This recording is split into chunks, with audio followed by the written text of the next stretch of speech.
වසන්ත සමරසිංහ අමාත්‍යතුමා විනාඩි 12ක් තියෙනොත්.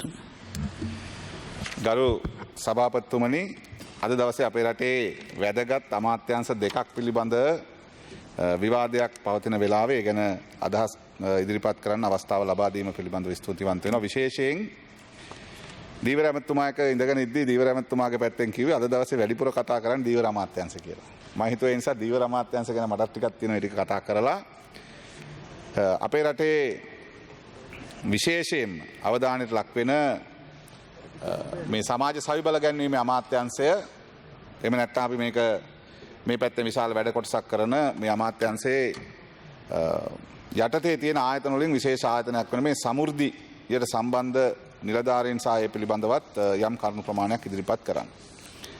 ගරු සභාපතිතුමනි, විශේෂයෙන් අපි කියන්න ඕනේ අපේ ආණ්ඩුව අපේ නියෝජ්‍ය ඇමතුමා මේ කරුණු ඉදිරිපත් කළා. අපි වැඩපිළිවෙල මොකක්ද ඉස්සරහට කරන්න යන්නේ. ඒ වගේම ඇමතුමා මේ පිළිතුරු කතාවේදී මේ පිළිබඳව කතා කරයි. මොකද අපේ රටේ රටවටේට අටගුණයක් ලොකු මහ මුහුදක් තිබුණට අපේ ඒකපුද්ගල පරිභෝජනය පහළ බහැලා තියෙනවා. ඒ නිසා අපේ රටේ දරුවන්ගේ මන්ද පෝෂණ තත්ත්වය වැඩි වෙන්නේ, ගර්භණී මාතාවන්ට අඩුබර දරුවන් උපදින මේ තත්ත්වයන් එන්න අවශ්‍ය පෝෂණය නැතිවීම බලපානවා. හැබැයි අපි රට වටේට මහ මුහුදක් තියාගෙන මාළු ටිකක් අල්ලලා දෙන්න බැරි රටක් බවට පත් කරලා තියෙනවා.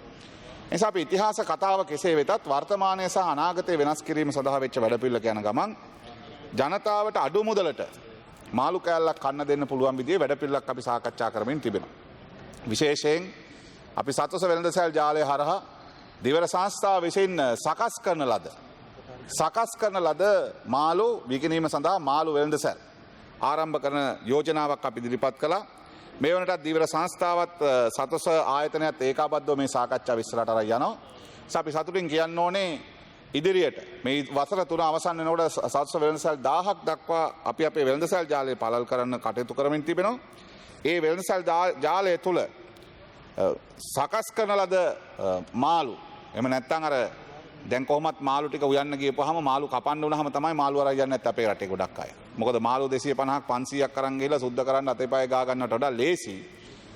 සුද්ධ කරලා පැකට් කරලා ෆ්‍රීස් කරලා තිබුණා නම් පැකට් එක කඩලා මුට්ටියට දාලා සුදු ලුණු ගෙඩියක් අල්ලලා දාලා කරමින්ජ ටිකක් දාලා මිරිස් කරලක් කපලා දාලා තුන පහ ටික දාලා මාළු එක ලෙපේ තියා ගන්න තියෙනවා ලේසි. ඒ විදිහට සකස් කරන ලද මාළු විකිණීමේ වෙළඳසැලක් එහෙම නැත්නම් ඒ අපේ සතුස අවුට්ලට් එක ඇතුළේ මෙහෙම ජාලයක් පටන් ගන්න අපි දැන්ටම කටයුතු කරමින් තිබෙනවා. ඒ නිසා රටේ ජනතාවට සාධාරණ මිලකට මාළු ලබා ගන්න පුළුවන් වටපිටාව හදන්න සතුස හරහා කටයුතු කරන්න මැදිහත් වීම පිළිබඳ දීවර අමාත්‍යාංශයටත් මම මේ වෙලාවේ ස්තුතිවන්ත වෙනවා. මොකද රටේ ජනතාවට මේ පහසුකම ලබා දෙන්න මැදිහත් වීම පිළිබඳව. විශේෂයෙන් මේ අමාත්‍යාංශ දෙක අතර සාකච්ඡාවේදී විශේෂ ප්‍රශ්න ගණනාවකට මුහුණ දීපු අමාත්‍යාංශයක් තමයි අපේ මේ දැන් අස්වැසුම හැටියට ව්‍යාපෘතිය ක්‍රියාත්මක වුණත් මේ දිවිනැගුම සංවර්ධන දෙපාර්තමේන්තුව තමයි මේ දෙපාර්තමේන්තුව හැටියට තියෙන්නේ. දැන් දිවිනැගුම සංවර්ධන දෙපාර්තමේන්තුවේ වැඩ කරන සේවකයන් පිළිබඳ ප්‍රශ්නේ. ගරු සභාපතිතුමනි, මේක ප්‍රශ්න පත්‍රයක් ඉදිරි කරලා තියෙන්නේ. අපි දන්නවා සමෘද්ධිය දේශපාලන දරුවෙක්. හැබැයි සමෘද්ධියේ දේශපාලන දරුවාගේ උපත දෙන්නේ තවත් දේශපාලන දරුවෙකුගේ මලගම සමග. ඒ තමයි ජනසවිය. ඒ වෙලාවෙත් සේවකයන් ජනතාවට ඉතිරි කිරීම තියනවා කියලා කිව්වා 25000ක් පොත්වල 725ක්වත් තිබුණේ නැහැ. 95 මේ සමෘද්ධිය පටන් ගත්තා. 95 පටන් ගත්ත සමෘද්ධි ව්‍යාපාරය තමයි 2024 වෙනකොට දැන් අස්වැසුම වෙලා තියෙන්නේ. එතකොට මේ ව්‍යාපාරයත් එක්ක ගොඩනැගිච්ච මේ සමාජ සවිබල ගැනීමේ දැවැන්ත ක්‍රියාවලියක් ගොඩනගන්න ඉඩ තියෙනවා. මොකද පවුල් ලක්ෂ 17ක් මේ ව්‍යාපාරයත් එක්ක සම්බන්ධ වෙලා තියෙන අඩු ආදායම් ලාභී පවුල්. රටක් හැටියට සුබසාධන කටයුතු සඳහා බිලියන 200කට වැඩි මුදලක් අපි වෙන් කරනවා වාර්ෂිකව. මේකේ වැඩ කරන සේවකයෝ හිටියා සමෘද්ධි ව්‍යාපාරය ඇතුලේ 23000කට ආසන්න සේවකයෝ ප්‍රමාණය. දැන් අද මේ සේවකයන්ගේ කාර්යභාරය සහ මේ අය රටේ සංවර්ධනයට දායක කර ගැනීම පිළිබඳව අපි අපේ අමාත්‍යාංශයේ පැත්තෙන් දැන් වැඩ කරමින් යනවා. මට කියන්න උවමනාව තියෙන්නේ මේ කටයුත්ත ASCII පහුගිය කාලේ ඇමතිවරුන්ගේ මැදිහත් වීම මත මේ ඇමතිවරුන්ගේ උවමනාවල් මත සමහර තැන්වල ගත්ත තීන්දුව తీරන විසින් අදට මේ දිවිනැගුම දෙපාර්තමේන්තුවත් එහි වැඩ කරපු සේවකයනුත් විශ්‍රාම ගිහිල්ලා ඉන්න සේවකයනුත් වැඩ කරමින් ඉන්න සේවකයනුත් බරපතල ප්‍රශ්න ගණනාවක් ඉදිරි කරලා තියෙනවා. හිටපු ඇමතිවරයා එකක් කියලා තියෙනවා. නිලධාරීන්ගේ පැත්තෙන් සමහර කරුණු ඉදිරිපත් කරද්දී ඇමතිවරුන්ගේ සහ දේශපාලන බලපෑම් නිසා නිවැරදි කරුණු ඉදිරිපත් වුණාද කියන ප්‍රශ්න අපිට තියෙනවා. ඒ සේවකයන් අද සමෘද්ධි කළමනාකරුවන් සහ සමෘද්ධි සංවර්ධන නිලධාරීන් කියන අය අද විශ්‍රාම ගිහිල්ලා පඩිය ගන්න බැරුව මාස 7-8ක් රස්තියාදු වෙනවා දැන් තියෙන ප්‍රශ්න නිසා. එනිසා අපි අමාත්‍යංශ හැටියට ගරු ඇමතුමත් ඒ වගේම මේ වෘත්තීය සමිති නියෝජිතව සාකච්ඡා කරලා මේ පිළිබඳව විසඳුම් හොයන වැඩපිළිවෙලට ඇවිල්ලා තියෙනවා. ඉතින් මේ වැඩපිළිවෙලට එනකොට මේ අවස්ථාවෙන් අවස්ථාව මතුවලා තියෙන ගැටලුව තමයි මේ දේශපාලන මැදිහත් වීම විසින් මේ ව්‍යාපාරයේ වැඩ කරන මේ සමෘද්ධි ව්‍යාපාරයේ වැඩ කරපු සේවකයන්ට බරපතල ප්‍රශ්න ප්‍රමාණයක් ඉදිරි කරලා තියෙනවා. මොකද 2023 වෙනකම් මේ අයට මේ දිවිනැගුම දෙපාර්තමේන්තුව හදන්න අපිට මතකයි. විනිශ්චයකාරවරු පවා එළවලා තමයි මේක හදන්න කටයුතු කළේ. එහෙම කරලා ඒ වෙලාවෙත් සේවකයන්ට දුන්න සමෘද්ධියේ ඉන්න සේවකයන්ට මේකට එකතු වෙන අවස්ථා. ඔප්ෂන් 4ක් දුන්නා. අවසානයේ 2කට එකතු වුණා. ඒ නිසා සේවකයෝ විශාල පිරිසක් EPF ETF අරගෙන දිවිනැගුම දෙපාර්තමේන්තුවේ සේවකයන් ලෙස එකතු වුණා. එකතු වෙච්ච සේවකයෝ ඉන්නවා. තවත් ඉන්නවා. ඒ වගේම 3000කට වැඩි පිරිසක් ඉන්නවා EPF ETF ගත්තේ නැතුව තව දුරටත් එයාට අඩුම ගානේ පත්වීම් ලිපිය දීලත් නැහැ. EPF ETF කැපෙනවා. එතකොට මෙයාට විශ්‍රාම වැටුප මොකක්ද කියන කාරණය පිළිබඳවත් ප්‍රශ්නයක් දැන් ඇවිල්ලා තියෙනවා. ඒ නිසා දැන් මේ සේවකයෝ ඉල්ලනවා අඩුම තරමේ අපි එහෙනම් ආපහු 97 රස්සාව කරපු තැනට යන්න දෙන්න. මොකද නැත්තම් ප්‍රශ්නයක් එනවා. මොකද එයායි දැන් විශ්‍රාම යනකොට ප්‍රශ්නයක් ඉතුරු වෙලා තියෙනවා.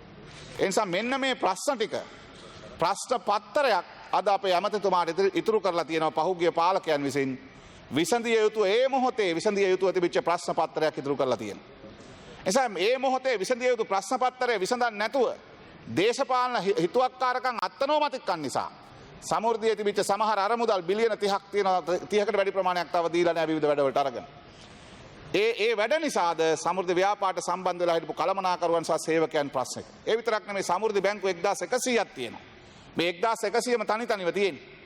එනිසා මේ බැංකුවල තැන්පත් කරුවන් ඒ වගේ ක්‍රියාත්මක වෙච්ච සමහර ව්‍යාපෘති ඒ ව්‍යාපෘති වල මුදල් ලැබුණු ආකාරය අද සමෘද්ධි බැංකුව පැත්තක තියලා ගිණුම් වලට සල්ලි දාමින් තියෙනවා.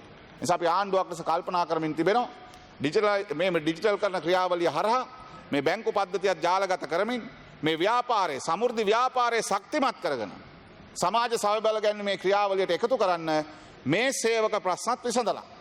මොකද මේ සේවකයන්ගේ ප්‍රශ්න විසඳනකොට තමයි ඒ අයට සතුටින් වැඩ කරන්න පුළුවන්. ඒ අය පැත්තක තියලා ඒ අය මේකෙන් එළියට දාලා මේ ව්‍යාපාරයේ අවුරුදු 30ක් 25ක් වැඩ කරපු සේවකයෝ ඒ අය එළියට දාලා මේක ඉස්සරහට යන්න බෑ. ඒ නිසා මට කියන්න උවමනාව තිබුණේ. දැන් තියෙන ප්‍රශ්නේ 2023 ජූනි මාසෙන් පස්සේ ගහනවා ගැසට් එකක් විශ්‍රාම වැටුප් අධ්‍යක්ෂකවරයා විසින් මේ විශ්‍රාම යන අයගෙන් අර කලින් ගත්ත 160 එහෙම නැත්නම් කලින් ගත්ත EPF එකේ රජයේ දායක මුදල් ගෙවන්න කියන කාරණා. ඉතින් දැන් සේවකයෝ මේකත් එක්ක ගැටලුවකට මුහුණ දීලා තියෙනවා. ඉතින් අපි මේ වෙනකොටත් ඇමතුමා කැබිනට් පත්‍රිකාවක් දාලා තියෙනවා. මේකට අදාළ අධිකරණ ක්‍රියාවලියක් තියෙනවා. ඒක අධිකරණයේ බේරිලා එනකන් අපිට ඉස්සරහට යන්න වෙනවා කියන කාරණේ මොකද අධිකරණයක තියෙන ප්‍රශ්නකට අපිට මැදිහත් වෙන්න බැරි නිසා. ඒ වගේම මේ 2808ක් ඉන්නවා මේ 100ට ඒ කියන්නේ ඉල්ලීම තියෙන්නේ දැන්. මේ දිවිනගර දෙපාර්තමේන්තුව ඉල්ලීමක් කරනවා විශ්‍රාමයන් ඉන්න සේවකයන්ගෙන් ඔවුන්ට අවසානයේ විශ්‍රාම යනකොට තමන්ගේ වගකීම් නිදහස් කරලා නිරවුල් කරලා ඔවුන් ලිපි බාර දෙන්න ඕනේ ප්‍රාදේශීය ඒකම් කාර්යාල හරහා විශ්‍රාමයන්. ඒ ලිපි බාර දෙන්න යනකොට ඔන්න එවනවා දිවිනගර දෙපාර්තමේන්තුවෙන් කැමැත්තෙන් තමන් ගත්ත EPF එකෙන් 160 ආපසු ලබා දීමට කැමැති කියලා ලිපියක් දෙන්න කියලා නැත්නම් විශ්‍රාමය නවත්තලා තියෙනවා. දැන් ප්‍රශ්න ගොඩ ගැහිලා තියෙනවා. දවස ගානේ ගොඩ ගැහෙනවා. කැමැත්තෙන් ඒ ගත්ත 100 අර EPF එකෙන් 160ක් ආපහු රජයට ගෙවන්න කැමැති කියලා ලියුමක් ඉල්ලනවා. සේවකයෝ ප්‍රශ්න කරනවා කොහෙද නීත්‍යානුකූලභාවය? නීත්‍යානුකූලභාවයක් තියෙනවා නම් නිශ්චිතව ලිපි ලේඛන යවන්න පුළුවන්. ලෙටර් හෙඩ් එකක් නැහැ, වගකීමක් නැහැ, කැමැත්තෙන් දෙන්න කියලා ඉල්ලන එක ඇතුලේ අද සේවකයන් ප්‍රශ්න කර දාලා තියෙනවා. අද මේකට ඇමතුමා කැබිනට් පේපර් එකක් දාලා තියෙන්නේ මේකට අදාළව. මොකද මේක බේරලා දෙන්න ඕනේ සේවකයන්. ඒ බේරලා දෙන්න ඕන කොට නෙමෙයි. මේ ප්‍රශ්නේ හැදුවේ 2023. ඇමතිතුමා තව විනාඩි 2ක් තියෙනවා. 2023 මේ ප්‍රශ්නේ හැදුවේ. 2023 හදපු ප්‍රශ්නේ තමයි මේ විශ්‍රාම යන අයට කිව්වා ඕගොල්ලෝ 2014 ඉඳන් තමයි පත්වීම තියෙන්නේ. ඒ නිසා 23 ඉඳන් ගත් එක බැරි වුණාට පස්සේ 2014 ඉඳන් ආපහු අලුත් සේවකයෙක් ලෙස එහෙම නැත්නම් එදා ඉඳන් වැටුප හදලා තමයි ඕගොල්ලන්ගේ විශ්‍රාම වැටුප හදන්න වෙන්නේ කියලා. ඒක අවුරුදු 11කට. අවුරුදු 19ක් විතර නැති වෙලා. එහෙම යන්න බෑ. ඒ නිසා ප්‍රශ්න පත්‍රයක් ඉදිරි කරලා තියෙනවා මේ ව්‍යාපාරය ඇතුළට. ඒ නිසා මේක වහාම විසඳිය යුතු කරුණක් හැටියට අපි දැකලා තියෙනවා. ඒ වෙනුවෙන් ඇමතුමත් මේ සේවකයන්ොත් කළමනාකරුවනොත් මේ ප්‍රශ්නෙත් එක්ක පොරබදනවා. මොකද මේක ලොකු මානව සම්පතක් මෙතන තියෙනවා. මේ සමාජ සවිබල ගැනීමේ ක්‍රියාවලියට මේගොල්ලෝ එකතු කරගන්න ඕනේ. ඒ නිසා දැන් එයාගේ ඉල්ලීම් හැටියට තියෙන්නේ වෙන කිසිවක් නෙමෙයි. 160ක් ආපහු ඒ කියන්නේ EPF එකෙන් 140ක් සේවකයා දායක වුණේ. ඊටු 60ට තමයි රජයේ දායක වුණේ. රජයේ දායක මුදල ගෙවන්න කියලා තමයි දැන් යෝජනාව තියෙන්නේ. එහෙම ගෙවන්න ඕන. ඒගොල්ලෝ එකඟයි. WNOP එක කපා ගන්න ඒක තියාගෙන ඉතුරු එක දෙන්න. හැබැයි ඒ වගේ මේගොල්ලෝ කියනවා විශ්‍රාම යන සේවකයට විශ්‍රාම යන්න දෙන්න. මාස 7-8 විශ්‍රාමගේ අයගේ මේක නවත්තලා තියෙන මේ මහා උබතෝ කෝටිකයක් බවට පත් වෙලා තියෙන ප්‍රශ්නේ විසඳන්න තමයි අපිට දැන් කටයුතු කරන්න වෙලා තියෙන්නේ. අපි ඇවිල්ලා මාස 3යි. මාස 8ක් 10ක් කලින් විශ්‍රාමගේ සේවකයෝ ඉන්නවා. ඒ නිසා මේ හදපු ප්‍රශ්න පත්‍රය විසඳීම තමයි අද ගරු ඇමතුමාට මේ සමාජ ක්‍රියාවලිය ඇතුළේ ඇවිල්ලා තියෙන ලොකුම අභියෝගය බවට පත් වෙලා තියෙන්නේ. ඒ නිසා අපි මේ සේවකයන්ටත් මේ ව්‍යාපාරට සම්බන්ධ ජනතාවටත් සියලු දෙනාට අපි බලාපොරොත්තු හදලා තියෙනවා මේ සමාජ සවිබල ගැනීමේ ක්‍රියාවලිය හරහා මේ අස්වැසුමට තව පිරිස එකතු වෙනවා වගේම ඒ එකතු කර ගැනීමේ තියෙන නිර්ණායකයන් වල තියෙන ගැටලු විසඳලා ඉදිරියට එයාට බැංකුවට වගේම සමෘද්ධි බැංකු පද්ධතියක් ග්‍රාම්‍ය ආර්ථිකයේ සංවර්ධනයට අවශ්‍ය කරන බැංකු පද්ධතියක් සංවර්ධනය කරලා ඩිජිටල් කරන ක්‍රියාවලියට මේක එකතු කරලා හැමෝගෙම ප්‍රශ්නේ විසඳලා දෙන්න හැමෝගෙම ප්‍රශ්නේ විසඳලා දෙන්න මැදිහත් වෙන තමයි අමාත්‍යාංශ ගරු ඇමතුමත් කැබිනට් මණ්ඩලයත් මේ දවස්වල කල්පනා කර මේ ගැන කටයුතු කරමින් තියෙනවා. ඒ නිසා මේ විවාදයට ගන්න මේ වෙලාවේ අද මේ සේවකයෝ බලන් ඉන්න මොකද්ද වෙන්නේ කියලා. සමහරව හදන සමෘද්ධි ඉවර කරන්න යන්නේ. ඇමතුමා අවසන් කරන්න. සමාජ සවිබල ගැනීමක් තියෙන්න ඕන අපේ රටේ. මොකද පවුල් ලක්ෂ 17ක් දැන් ප්‍රතිලාභ ලබනවා. නිසා සමාජ සවිබල ගැනීමේ ක්‍රියාවලිය පුහුණු වෙච්ච ආයතන තමයි සමෘද්ධිය වැඩ කරන සේවකයෝ. නිසා මේ අයත් බැංකු පද්ධතියත් එකතු කරලා ඉදිරියට සමාජ සවිබල ගැනීමේ ක්‍රියාවලිය ශක්තිමත් ඉස්සරහට ගෙනියන්න අපි රජයක් හැටියට කටයුතු කරන විතරක් නෙමෙයි ප්‍රශ්න වැලක පටලපු ගරු සභාපතිතුමාට විනාඩි එනිසා ප්‍රශ්න වැලක පටලලා තියෙනවා අපේ අමාත්‍යාංශයත් මේ ව්‍යාපාරය. අපේ වගකීම බවට අපි අද පත් කරගෙන තියෙන සේවකයන්ට අපි දැනුම් දීලා තියෙනවා. ඇමතුමා මේ ගැන එයාත් එක්ක සාකච්ඡා කරලා කරුණු කියලා තියෙනවා. මේ මතුවලා තියෙන ප්‍රශ්නේ විසඳන්න. මේ මතුවලා තියෙන ප්‍රශ්නේ විසඳන්න අපි මැදිහත් වෙනවා. එකක් නෙමෙයි තියෙන ගරු සභාපතිතුමනි. 8374ක් ඉන්නවා අලුත් අපොයින්ට්මන්ට් දෙන්න තියෙන අය. ඒ කියන්නේ මේ අය 2017 අලුත් අපොයින්ට්මන්ට් තියෙන අය. ඒතර ඒ අයගේ විශ්‍රාම යනකොට මොකද්ද ලැබෙන්නේ? ඒ වගේම EPF ගත්තේ නැති 3000කට වැඩිය ඉන්නවා. එයාට පත් වෙන්න ලිපි දෙන්න ඕනේ. ඒ වගේම අර විශ්‍රාම EPF එක අරගෙන ගෙදර ගිහිල්ලා එහෙම නැත්නම් EPF එක අරගෙන දෙපාර්තමේන්තුවට මාරු වෙච්ච සේවකයෝ දැන් විශ්‍රාම ගිහිල්ලා 800ක් විතර ඉන්න විශ්‍රාම වැටුප ගන්න. ඒ අයගේ ප්‍රශ්න අපි විසඳන්න ඕනේ.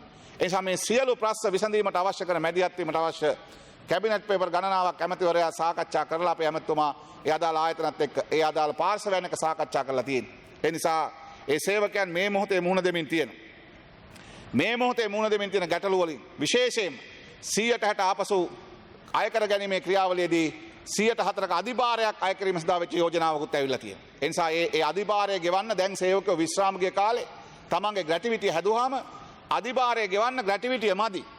සමහර විට අධිභාරය ගෙවන්න ග්‍රැටිවිටිය තව අතිනුත් දාන්න ඕනේ. ඒ නිසා අපි මේ වෙනුවෙනුත් කැබිනට් මණ්ඩලයට පත්‍රිකාවක් යෝජනා කළා තියෙනවා කරු ඇමතුමා මේක සලකා බැලීම සඳහා.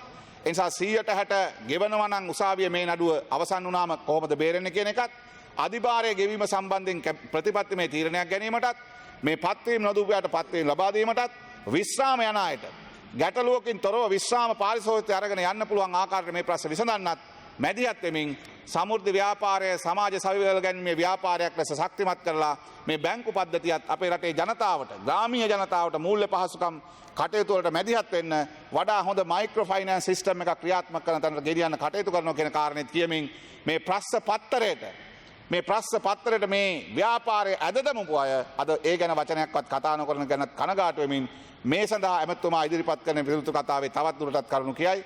ඒ නිසා මේ ව්‍යාපාරයට සම්බන්ධ ඒ පාර්ශවයන්ට අපි කියනවා අපි මාලිමාවේ ආණ්ඩුව පොරොන්දු විදියට මේ ගැටලු සියල්ල විසඳලා ඔබට සතුටින් රාජකාරී කරන්න පුළුවන් වටපිටාවක් සමාජ සවිවල ගැනීමට හැකි වෙන වටපිටාවක් නිර්මාණය කරනවා කියන කාරණේ අවධාරණය කරමින් මම නවතිනවා. බොහොම ස්තුතියි.